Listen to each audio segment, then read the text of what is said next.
नमस्कार। बीएड प्रथम वर्ष विषय हिंदी। और आज हम लोग हमारे इकाई 3 है, उसका जो बिंदु लिया है हमने, हिंदी भाषा का अन्य विषयों से संबंध। मतलब कि जो हिंदी भाषा है उसका संबंध अन्य विषयों से किस प्रकार से है, और एक शिक्षक है वो अन्य विषयों से संबंधित ज्ञान को प्राप्त करते हुए किस प्रकार हिंदी का शिक्षण करवा सकता है। तो कहा जाता है कि एक शिक्षक को केवल हिंदी की व्याकरण और साहित्य का ज्ञान होना ही काफ़ी नहीं होता है, उसे अन्य विषयों का ज्ञान, सामान्य ज्ञान होना भी आवश्यक है। क्योंकि जब हिंदी का वो शिक्षण करवाता है तो कहीं कहीं पर उसे इतिहास की घटनाएं, भौगोलिक दशाएं, इसके अलावा वैज्ञानिक दृष्टिकोण को अपनाना होता है। तो ये सारी चीज़ें वो तब प्रस्तुत कर सकता है जब उसे इन विषयों का सामान्य ज्ञान हो।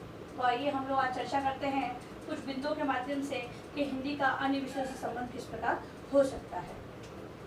हिंदी शिक्षक के लिए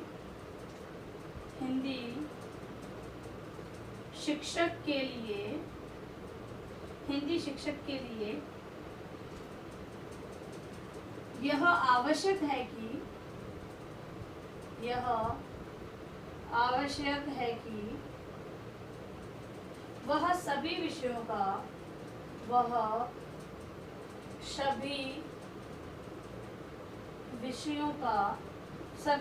का सामान्य ज्ञाता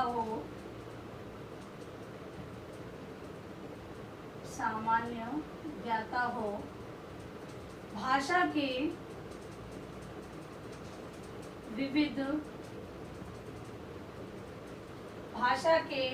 विविध अध्यायों एवं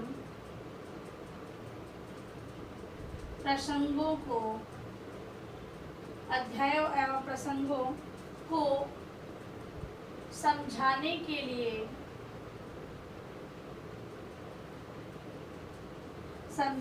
लिए भी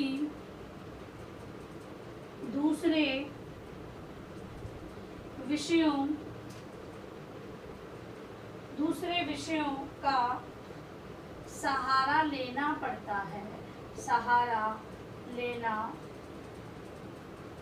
आवश्यक होता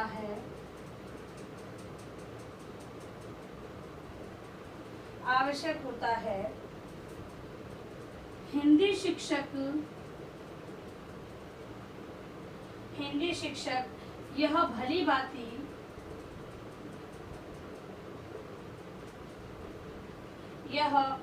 भांति जानता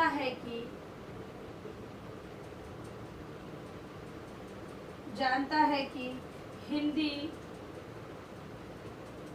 लिपि या साहित्य का ज्ञान प्राप्त कर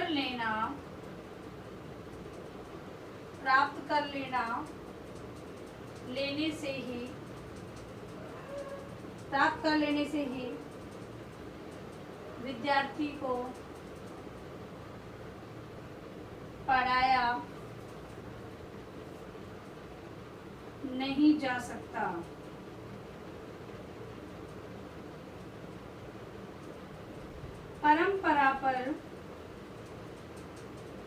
परंपरा पर उसे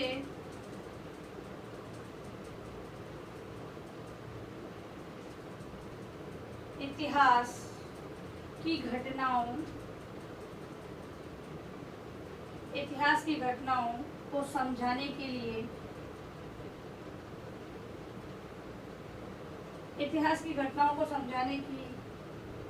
राजनैतिक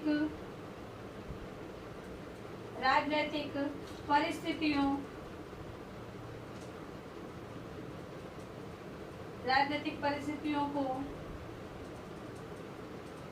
छात्रों के समक्ष रखने के लिए।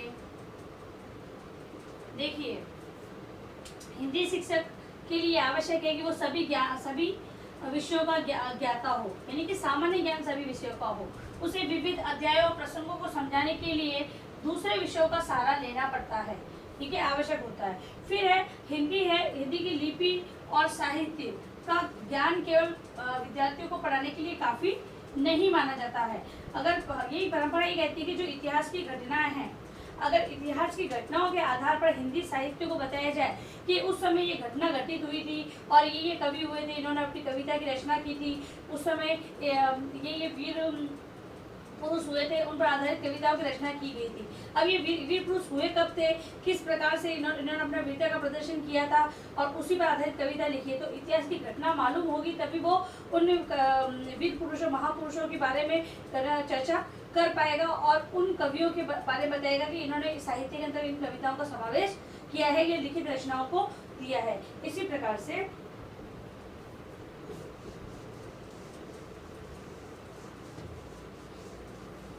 इसके अलावा भौगोलिक तथ्यों को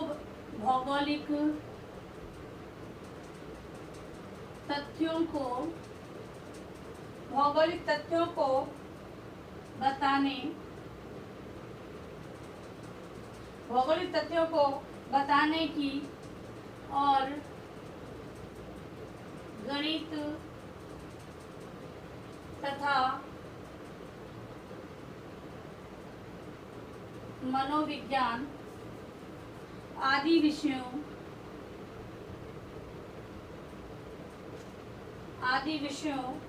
की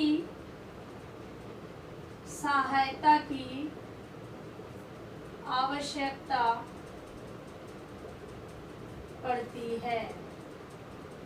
उस समय भौगोलिक वातावरण किस प्रकार का था, अध्यापक है वो भूगोल का ज्ञाता होगा तभी उन स्थितियों का सही और सटीक उपयोग विद्यार्थियों को बता सकेगा। मनोविज्ञान की बात कर रहे हैं तो मनोविज्ञान तो बालकों की स्थिति, उनकी मानसिक स्थिति, उनकी योग्यता, उनकी आयु के अकॉर्डिंग बालकों को किस प्रकार शिक्षण करवाना है, ये सारा ज्ञान तो अध्यापक को होता ही है।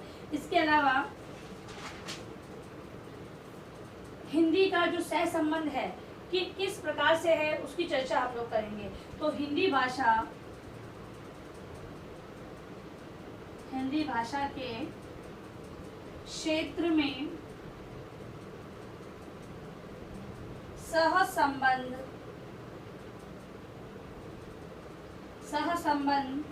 सभी दृष्टिकोण से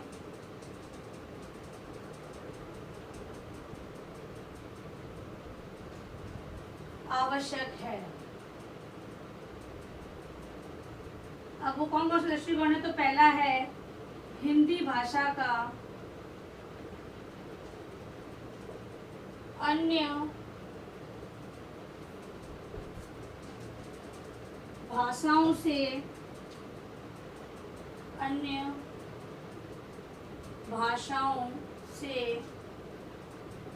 सह संबंध, पहला है भाषाओं से, ठीक है। अब दूसरा है हिंदी भाषा का अन्य विषयों से सह संबंध।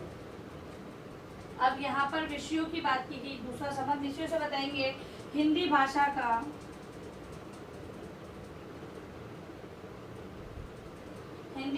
का अपने विषयों से सह संबंध, अपने विषयों से। और लास्ट है हिंदी भाषा का जीवन से संबंध।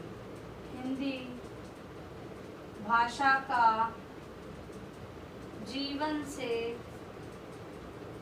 संबंध, ठीक है। तो इनकी चर्चा हम लोग हमारी इस प्रकरण के अंतर्गत आगामी कक्षा में करेंगे।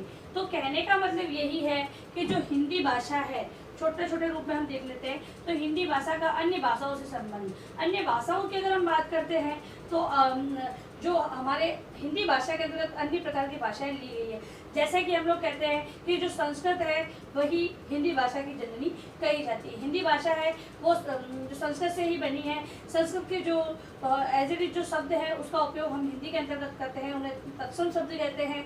इसके अलावा विभिन्न प्रकार के विदेशी शब्दों का, मतलब कि विदेशी जब आगमन हुआ, अन्य प्रकार के शब्दों का जो विदेशी है वो व्यापार की दृष्टि से भारत में आए और यहाँ पर रहने लगे और व्यापार करने लगे, तब अन्य भाषाओं के शब्दों का प्रयोग वो लोग करते थे। और जो भारतीय व्यक्ति हैं वो भी इन भाषाओं का प्रयोग करने लगे, तो हिंदी के अंतर्गत अन्य भाषाओं के शब्दों का भी समावेश किया गया है। तो हिंदी अपने आप में भाषा तो है, लेकिन इसका संबंध अन्य भाषाओं से भी है। फिर है अन्य विषयों से संबंध। अन्य विषयों से तो गणित है, विज्ञान है, कला है, और भी सामाजिक विज्ञान है, राजनीतिक विज्ञान है, इतिहास है। इन सब से हिंदी का संबंध बहुत ही घनिष्ठ है, इसकी चर्चा हम करेंगे। फिर है हिंदी भाषा का अन्य विषयों से अपने विषयों से सहसंबंध। अपने के अंतर्गत इसके अंदर हम लोग इसकी विधाओं के बारे में चर्चा करेंगे। फिर है हिंदी भाषा का जीवन से संबंध। तो हिंदी भाषा है वो व्यवहार में कहाँ पर ली जा रही है, किस प्रकार व्यवहारिक ज्ञान को का समावेश हमने संबंधित करते हुए विद्यार्थियों के लिए अपनाया है, उसकी चर्चा हम लोग करेंगे। अब है आपका गृह कार्य प्रश्न।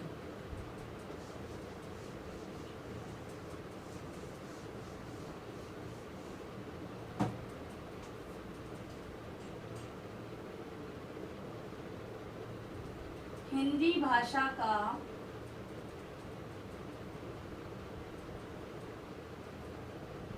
अन्य विषयों से संबंध किस प्रकार है, समझाइए। ठीक है, तो ये उत्तर आपको अपनी उत्तर पुस्तिका में लिखना है। और अंत में इस महामारी के दौर में कम से कम ये आवश्यक कार्य होने पर घर से बाहर जाएं, बाहर जाते हैं तो 3 बातों का विशेष ध्यान रखें। मास्क लगाएं, सोशल डिस्टेंस का पालन करें और हाथों को बार बार सैनिटाइज करते रहें। सुरक्षित रहे, सभी का ध्यान रखें। धन्यवाद।